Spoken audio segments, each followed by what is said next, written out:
सर्वांचे नम्र नम्र आभार मानते। माईकवर जे माणूस बसलाय त्याने आवाज वाढवा। माईकवरच्या माणसाने आवाज वाढवा। आवाज हा आता बरोबर आहे।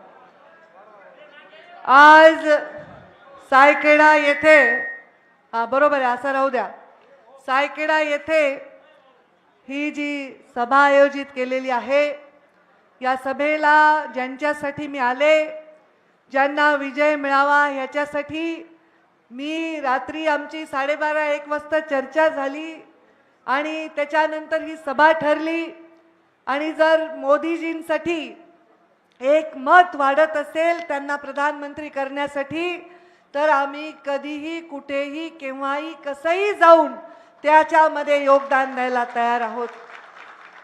त्या ज्यांना विजयी करण्यासाठी मी इथे आले आहे त्या खासदार डॉक्टर भारतीताई पवार ज्या नामदार आहेत, आता जोपर्यंत नवीन शपथ घेत नाही तोपर्यंत त्या आहेत। आणि त्या जेव्हा मंत्री झाल्या तेव्हा सर्वात जास्त आनंद हा मला तेव्हा झाला की कसं आहे, एखादा व्यक्ती डॉक्टर आहे, इंजिनियर ठीक आहे, पण त्याच्या पिढ्यानं पिढ्याची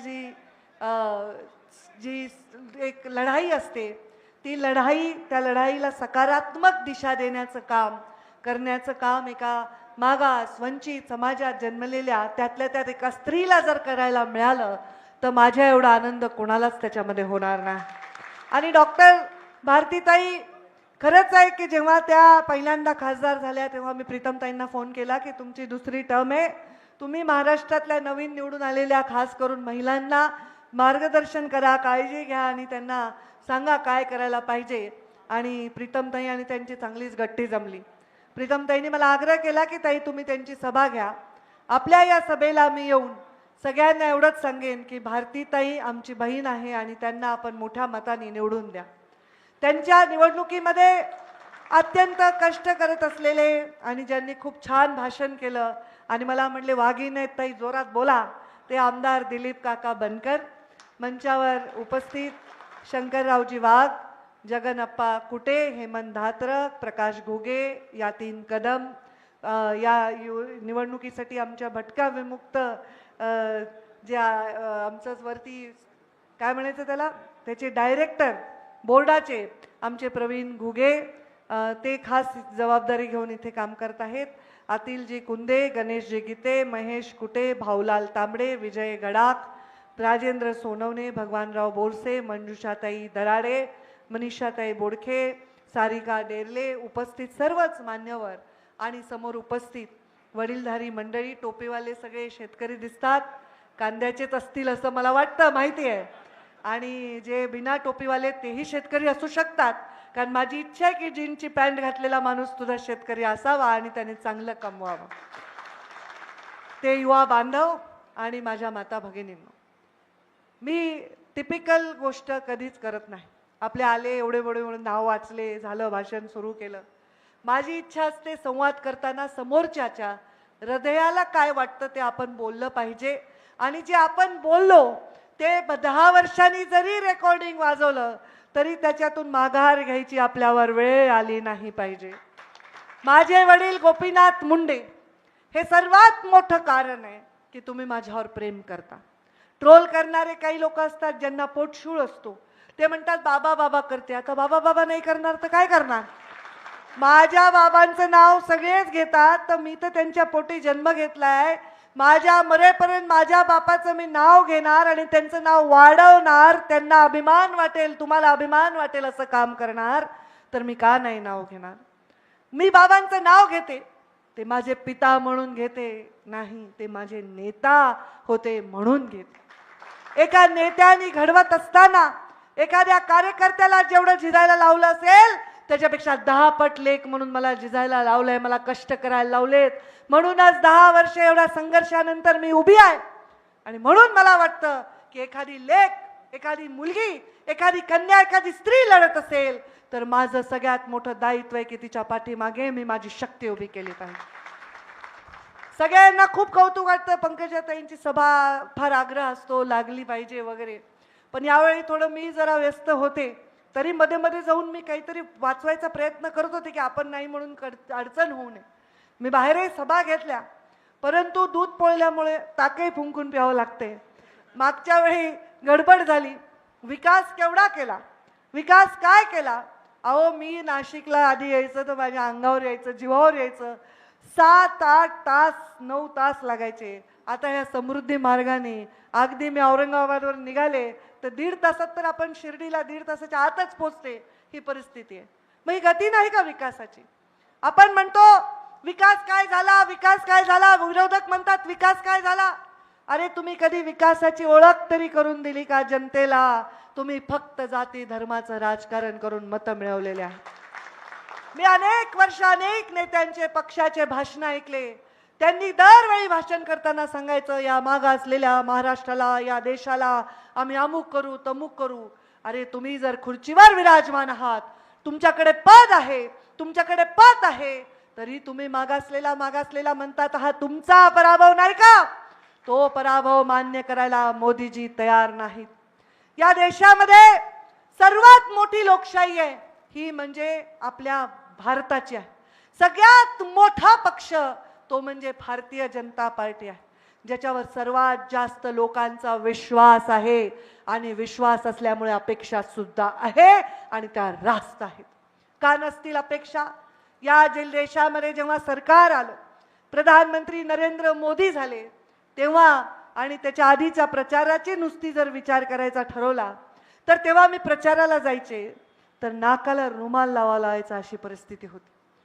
आम्ही प्रचाराला गावाला जात असताना आम्हाला अक्षरशः असं नाकाला रुमाल लावावा लागायचा. मग बाया म्हणायच्या वा वा तुम्हाला फार दुर्गंधी येते, आम्ही कसे राहतो इथे. कारण त्या माऊलीला जाण्यासाठी शौचालयाची व्यवस्था नव्हती. का हो, देशाला 1947 साली स्वातंत्र्य मिळालं आणि देशाला 2014 पर्यंत का वाटलं नाही की या माऊलीला कुचंबनेतून वाचवलं पाहिजे. ही साधी भावना आहे.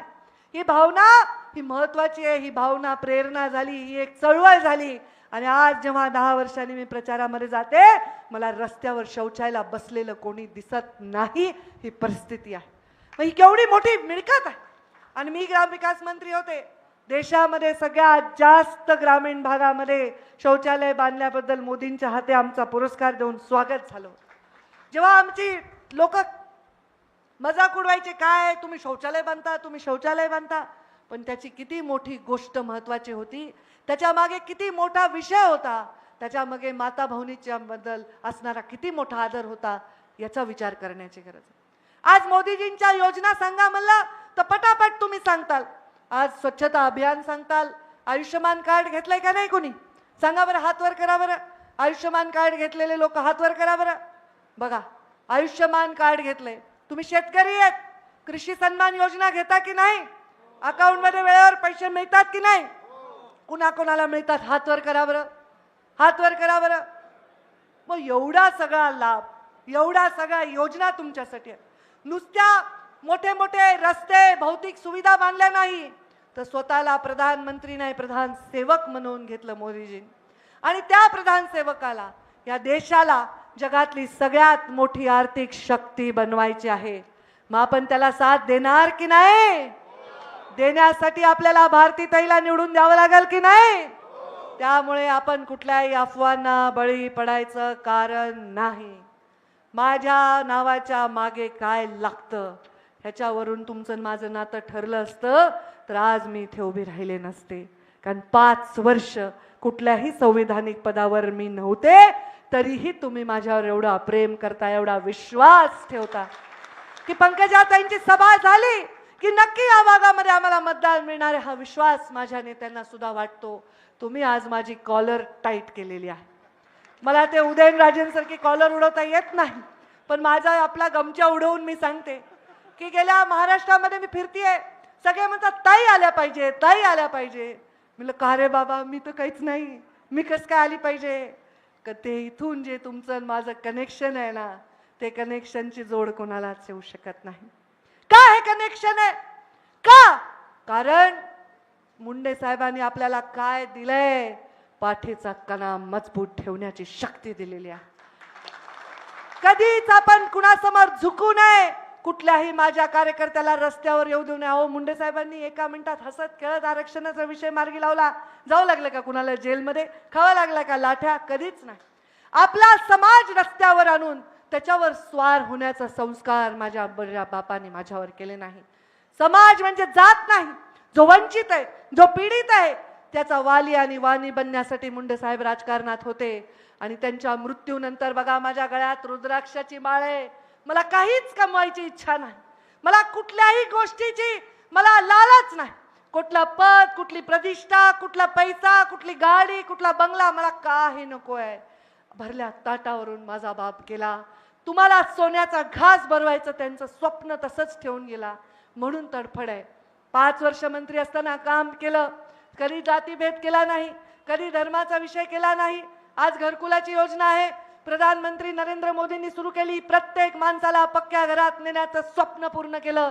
त्याच्यात सुद्धा तुमचीच लेख ग्रामीण विकास मंत्री असताना अव्वल आलेली. अव्वल एका दिवशी 3 लाख लोकांना शिर्डीमध्ये आम्ही घराच्या चाव्या दिल्या. आणि मोदीजींचं त्यामध्ये आम्हाला एवढं भूषण वाटलं की कधी ह्या गोष्टींचा विचार आधीच्या राज्यकर्त्यांनी केलाच नाही. का केला असेल बरं विचार?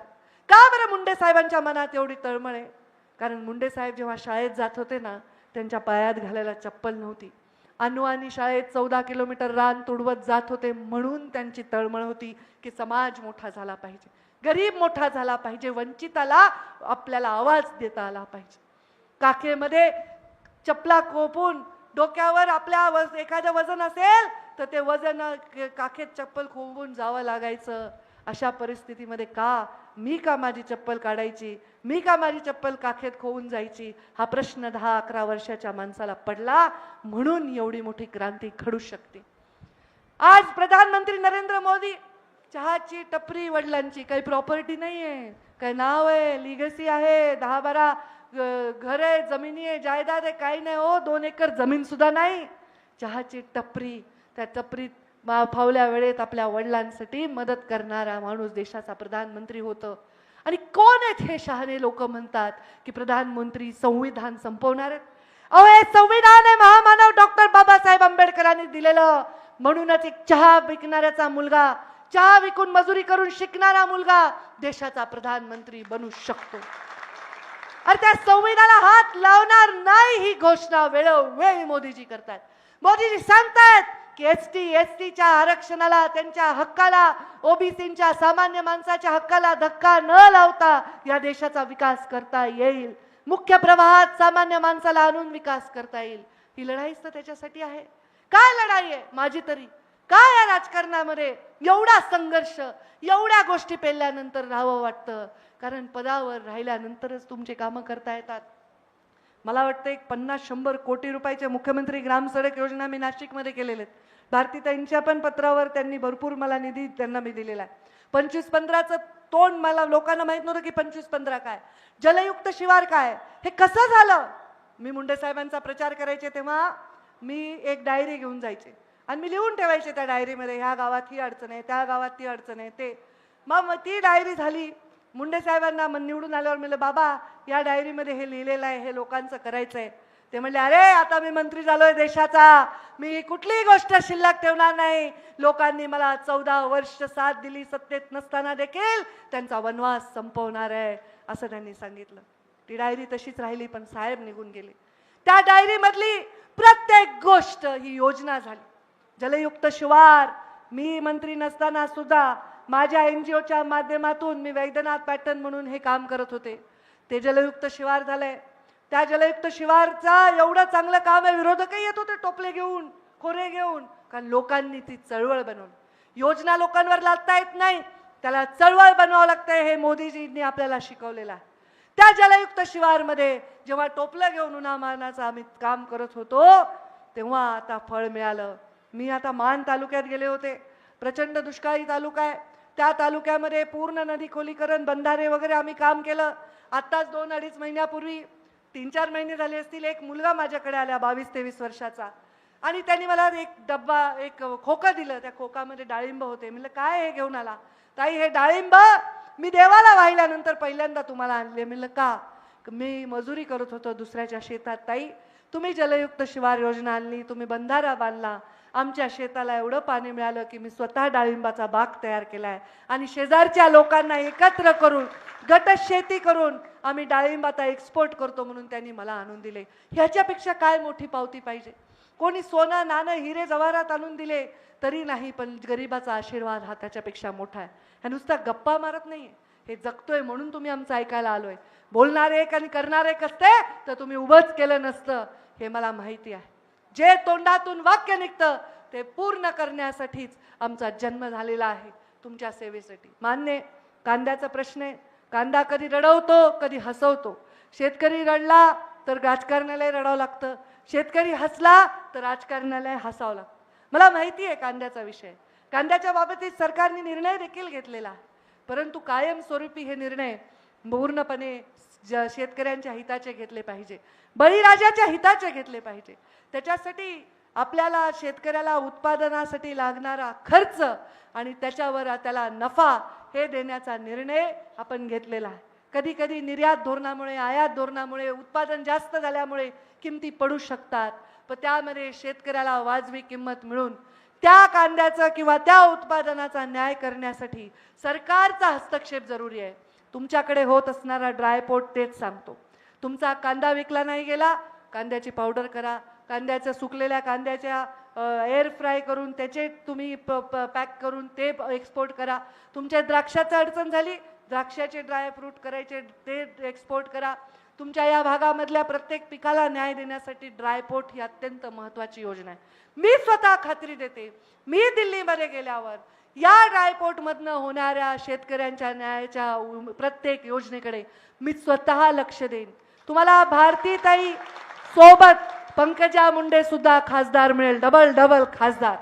तुम्ही हक्काने मला सांगा काय करायचंय, ते करलं नाही तर परत तुम्हाला तोंड दाखवणार नाही, हा माझा तुम्हाला विश्वास आहे. अरे 5,500 वर्षापूर्वी रामायण झालं. लोक तर म्हणत होते हे जे भाषण करतात जे दुसऱ्या पक्षातले लोक, पहिले तर मला आठवतं प्रमोद महाजनांचं भाषण अजूनही युट्यूबवर असेल, राम होतेच का नाही, रामाचा जन्म कुठे झाला याचे काय पुरावे आहेत, त्याच्यावर प्रमोदजींचं सुंदर भाषण आहे. ते भाषण तुम्ही युट्यूबवर ऐका, त्याच्यात मी तुमचा वेळ घेणार नाही. परंतु जे लोक प्रश्न चिन्ह उभं करत होते की रामायण झालं का, राम होते का नाही, सेतू राम सेतू आहे का नाही, ते लोक आज सांगतायत जय श्रीराम. मान्य राम सर्वांचे आहेत, सर्वांचे आहेत, परंतु त्या श्रीरामाचा मंदिर बांधण्याचा जो जनसंघापासून भारतीय जनता पार्टीचा जो एक प्रण होता, तो प्रण पूर्ण करण्याचा योग मोदीजींच्याच हस्ते होता. हे प्रभू रामाचीच इच्छा होती. मला सांगा ना, एखादा पक्ष जन्मत असतो, तो एखाद्या भूमिकेने काम करतो आणि त्या भूमिकेमध्ये लोकांना स्वप्न दाखवतो, पण ते स्वप्न पूर्ण करू शकत नाही. एखादा नेता जर येतो आणि त्या स्वप्नांवर स्वार होत असतो, तर तेव्हा ती स्वप्न पूर्ण होत असतात. मोदीजींनी स्वतः हे स्वप्न दाखवलं, स्वतः त्यासाठी लढले आणि प्रभू श्रीरामाचं मंदिर उभं केलं. आपण सर्वांनी इथं बसले, मला तर डोळ्यातले अश्रू थांबले नाही, कारण मला आठवण आली माझ्या बाबांची मामाची, ज्यांनी कारसेवेपासून ते काम केलेलं आहे. अरे ही काही धर्माची गोष्ट नाही, कोणत्या धर्माला हीन दाखवणारी गोष्ट नाही, ही प्रतिकात्मक गोष्ट आहे. जिथे आमच्या रामाचा जन्म झाला त्याला तिथेच एका टेंटमध्ये राहावं लागलं अनेक वर्ष. त्या रामाला स्वतःच्या एवढ्या आलिशान अशा मंदिरात राहण्याचा योग येतोय. आपले सुद्धा रामराज्य अजून जोरात येणार आहे, हा योग आलेलाच आहे, हा माझा विश्वास आहे. मला वाटतं 370चा कायद्याचा निर्णय केव्हापासून आपण म्हणतोय 370, केव्हापासून काश्मीरला जाऊन आंदोलन करतायत, केव्हापासून अखिल भारतीय विद्यार्थी परिषद पासून सर्वजण, का नाही होऊ शकलं? कारण त्याच्यासाठी संविधानिक शक्ती लागते. आपल्या देशाच्या बॉर्डर सुरक्षित करणं चूक आहे का? चुकी केलं का प्रधानमंत्र्यांनी? मग ह्यांच्याकडे काही करायला नाही, मग हे बुद्धिभेद करतात. हे सांगतात की भारतीताईला निवडून दिलं तर पंकजाताईला अडचण आहे. मला कशाला अडचण आहे रे? एवढी काही गुजरी का मी? मला काही अडचण विडचण नाही आहे. राजा माणूस आहे आपण, सगळ्यांना निवडून आणणं आपलं काम आहे. असं कुणाला कमी करून स्वतःला मोठं करणं हे गोपीनाथ मुंडेंचे संस्कार नाहीत. बुद्धिभेदाचं दुसरं कारण काय? तर म्हणे हे लोक संविधान बदलणार. कसं संविधान बदलतील? महामानवाचं संविधान बदलणार नाहीत, कोणाच्या केसाला धक्का लागणार नाही, एवढा सुद्धा संविधानामध्ये बदल होणार नाही, उलट संविधानाचं संरक्षण. तिसरा मुद्दा काय? अरे बापरे, मुसलमानो डरो, भारतीय जनता पार्टी आई, कुछ खैर नाही. काय खैर नाही? काय खैर नाही? 10 वर्षात कोणत्या मुस्लिम बांधवाच्या केसाला धक्का लागला? कोणत्या मुस्लिम बांधवाला त्याच्या घरातून, त्याच्या अधिकारातून वंचित ठेवलं गेलं? जे आयुष्यमान योजना आहे सगळ्या मुस्लिम बांधवांना मिळाली, घरकुलाची योजना आहे सगळ्या मुस्लिम बांधवांना मिळाली, जे आरक्षण आहे सगळ्या मुस्लिम बांधवांना मिळाले, की शेतकरी जर असेल तर शेतकरी सन्मान योजना मिळाली, त्याला घरामध्ये त्याच्या माऊलीसाठी त्याला शौचालय बांधून दिलं, गावामध्ये कुठलीही योजना आली तर ती कधीही ज्याचा आर्थिक क्षमता नाही, जो वंचित आहे, पीडित आहे त्याला मिळत असते, त्याला कोणीही रोकलं नाही, धर्माच्या आणि जातीच्या भिंती सुधारायला लावल्या नाही. मग कशामुळे असे भेदभाव करायचे? एक दंगल झाली नाही 10 वर्षात, का बोलत नाही? एकही आतंकवादी हल्ला झाला नाही, का बोलत नाहीत विरोधात? आपल्या देशाच्या बाउंड्रीज, देशाच्या आपल्या सीमा सुरक्षित ठेवणे, या देशाकडे वाकडी नजर ठेवून काम करणाऱ्या लोकांना त्यांच्या अवकातीत ठेवणे आणि या देशाच्या सामान्य माणसाच्या जीवनामध्ये उत्थान करणे, हे कोणते चुकीचे प्रण आमच्या नेत्यांनी घेतले? नाही घेतले. परीक्षा घेता तो प्रभू रामानी पण सीतेची परीक्षा घेतली. आता तशीच परीक्षा राजकारणात सुद्धा होत असते. माझी परीक्षा झाली, पण त्या परीक्षेतून मी तावून सुलाखून इथपर्यंत आले आहे. तुमच्या आशीर्वादाने निवडून येईन. निवडणुकीत पण खूप परीक्षा झाली, पण माझ्या निवडून जाताना भारतीताई सोबत असतील तर मला खूप मनापासून आनंद झाल्याशिवाय राहणार. 5,000 वर्षापूर्वीच्या रामाचे आज प्रतिमा लावून आपल्या डोळ्यात अश्रू येतात. आपण बघितलं होतं का रामाला? आपण बघितलं का रामराज्य? नाही. पण रामराज्य असं होतं, रामराज्य तसं होतं, सर्वांना एक न्याय होता, कोणालाही कुठल्याही प्रकारची अडचण नव्हती. हे आपण ऐकून ऐकून आपल्या मनाला आपला ऊर भरून येतो.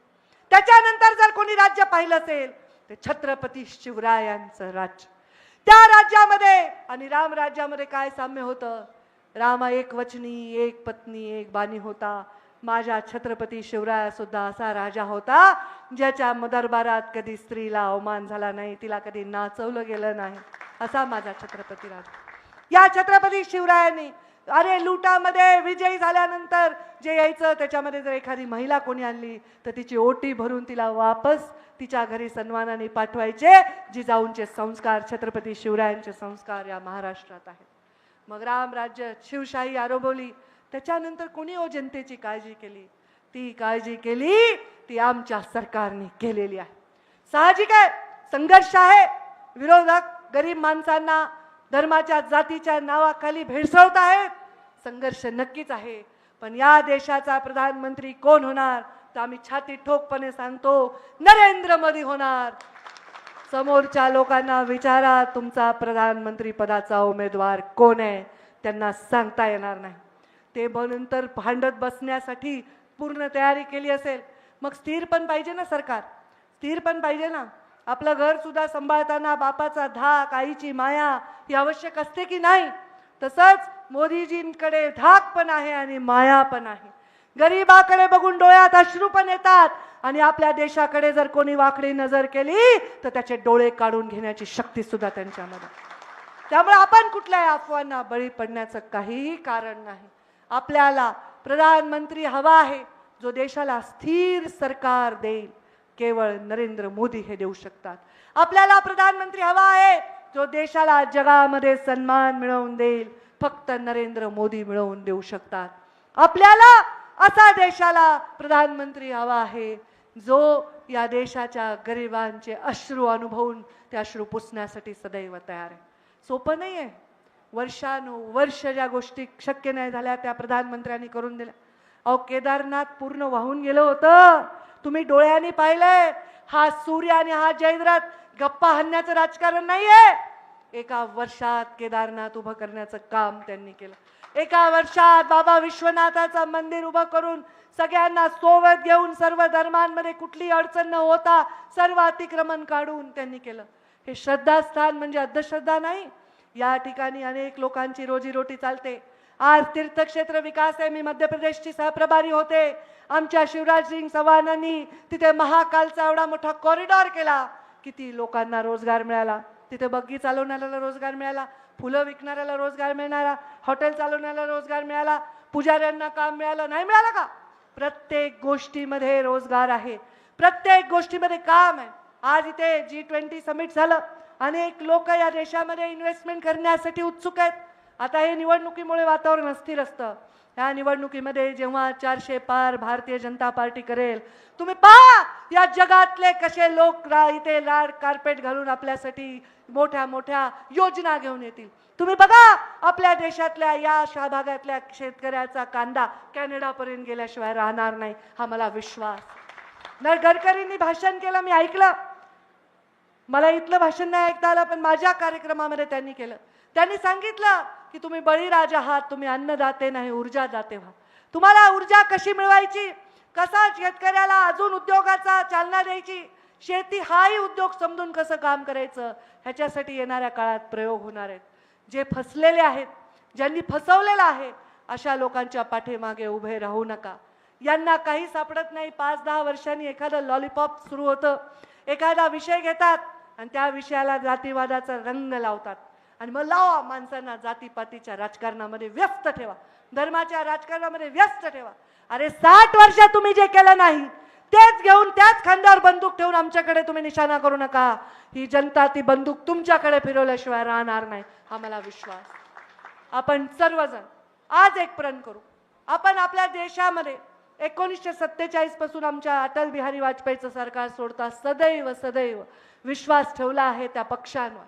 आज आपण एक हॅट्रिक मोदीजी करायचं म्हणतात, काय बिघडलं? कुणाचं वाटोळं झालंय? कुणाला घरातून निघून जावं लागलं? कुणाची बर्बादी झाली? अरे कोविड सारखा एवढा कठीण प्रसंग नरेंद्र मोदीजींनी किती चांगला हाताळला.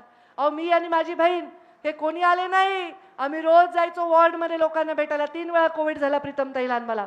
त्यात डॉक्टर होत्या, PPE किट घालून घालून सिव्हिल हॉस्पिटलमध्ये बसायच्या. पेशंटच्या अगदी रेमडेसिवीर पासून, त्यांच्या ऑक्सिजन पासून, त्यांच्या व्हेंटिलेटर पासून मध्य प्रदेश, उत्तर प्रदेश सगळीकडे माझ्या जीवनामध्ये सगळ्यात मोठा योग होता तो. दुर्दैवी काम होतं ते, परंतु लोकांचे जीवन वाचवण्यामध्ये आम्हाला यश आलं. कशाच्या जीवावर? संघटनेच्या जीवावर. कशाच्या जीवावर? या सक्तीच्या जीवावर. याच्यामध्ये कधी कोणी जात पाहिली नाही, धर्म पाहिला नाही. आज या देशामध्ये, जगामध्ये कोणतंही जग वॅक्सिनेटेड नाही आहे. 100% देश वॅक्सिनेटेड केला. एवढी लोकसंख्या आपल्या देशाची. अहो साधं गाडीला ब्रेक मारला चौकात तर 500 लोक जमतात. एवढी गर्दी असताना सुद्धा कोविड सारखा अजूनही बाकीचे देश अडचणीत असतानाही आपला देश पुढे गेला आणि ह्याच्यातनं आपण मार्ग काढू शकलो. मग नक्कीच त्याचा आर्थिक परिणाम होणार आहे. कोणतीही वाईट घटना घडली त्याचा आर्थिक परिणाम होणार आहे. त्याच्यातून सुद्धा बाहेर काढण्याचं काम मोदीजींनी केलंय. ही देशातली आपली शक्ती आपण कुठेही वाया घालवायला नाही पाहिजे. एकजुटीने. मला मान्य आहे काही लोकांचं नुकसान होत असेल, कोणाला कापूस आहे, कोणाला सोयाबीन आहे, कोणाला कांदा आहे, कोणाचं काही अडचण असेल. या सगळ्या अडचणी आपण दूर करू शकतो. अडचणी तोच दूर करू शकतो ज्याने तुम्हाला ते स्वप्न दाखवले, ज्यांनी 99 काम केले त्याचं एक राहिले तर तोच करू शकतो, आणि ते प्रधानमंत्री मोदी आहेत. आणि म्हणून ते प्रधानमंत्री होण्यासाठी भारतीताईंनी प्रधानमंत्र्यांना हात वर करण्याची आवश्यकता आहे आणि त्यासाठी त्या खासदार होणं आवश्यक आहे. आणि त्यासाठी आपण सर्वांनी त्यांच्या पाठीमागे आपली शक्ती उभी करावी. कुठल्याही अफवांना बळी पडू नये. कारण मी माझ्या अफवांना खूप सामोरे गेले माझ्या निवडणुकीत. आता इतक्या अफवा की विचारू नका.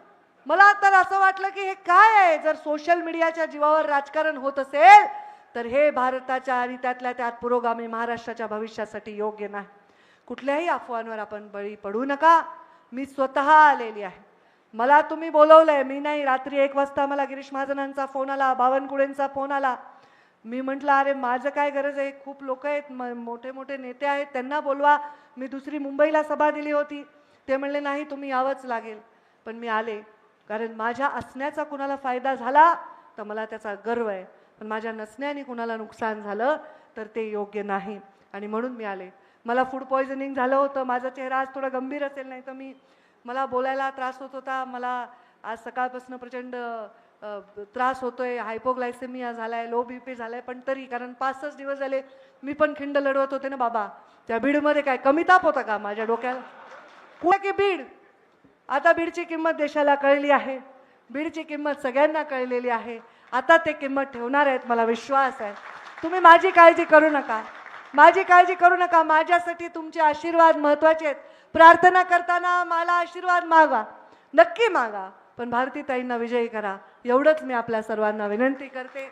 आपण माझ्या सभेचा मान ठेवलाय, ठेवत राहणार आहात, या सभेचाही मान ठेवाल अशी अपेक्षा व्यक्त करते. आणि आता मला चक्कर यायच्या आधी मी माझ्या वाणीला विराम देते. आपण सर्वजण येणाऱ्या 20 तारखेला कमळाच्या फुलासमोरचं बटन दाबा, कमळाला धनुष्यबाणात खोवा, गणेशामध्ये बरोबर वेळ बघा.